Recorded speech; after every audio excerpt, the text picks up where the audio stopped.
For years, commentators described Egypt's security sector as if it were a single organism, a monolith, a machine with one mind that never hesitates, never doubts, never splinters. But anyone who closely examines the last 7 decades knows this was always a myth.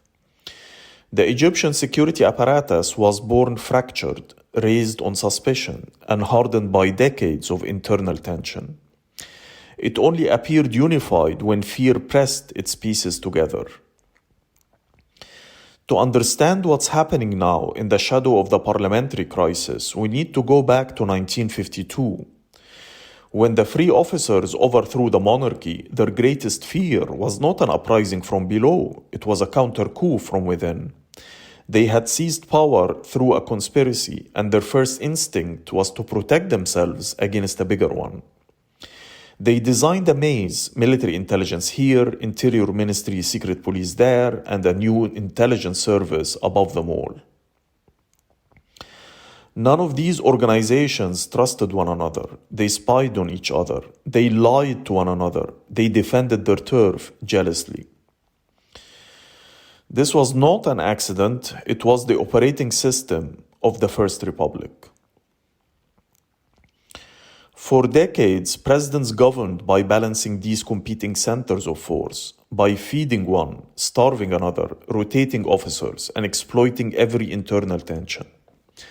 The dominant fear was always the same, a coup, and as long as that fear remained, fragmentation served the presidency well.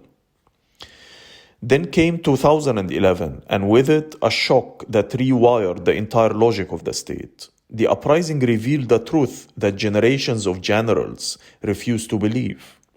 The greatest threat to the regime was not sitting in the barracks, it was walking in the streets. The collapse of the police on the 28th of January, the sudden appearance of the army in the squares, the chants, the fire, the panic inside the ruling elite, all of it forced a historic shift. The people, not the officers, were now the source of danger.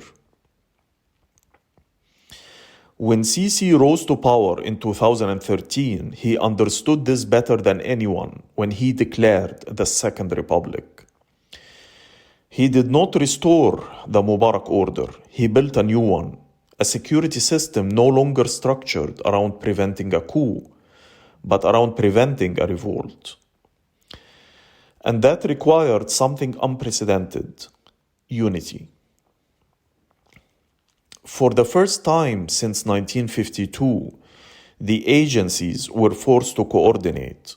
They exchanged information, sat in joint rooms, and aligned their strategies.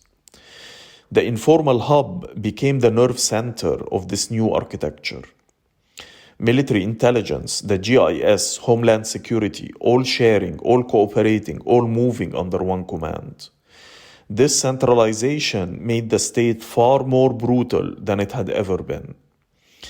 The massacres of 2013 and the waves of arrests that followed were consequences of a machine that suddenly acted in unison. For a while, it seemed like the new formula would hold. The officers believed they had finally solved the regime's oldest problem: how to keep the apparatus together without sacrificing total control at the top. But unity created by fear has a short shelf life. It needs political confidence, economic stability, and a social environment that remains quiet. Once any of these pillars weakens, the old instincts return. That's where the country stands today. The parliamentary crisis did not erupt because of the opposition. It erupted because two parts of the state, long forced into cooperation, are now pulling away from each other. Homeland Security backed the nation's Futures Party, only for the presidency to humiliate the party publicly.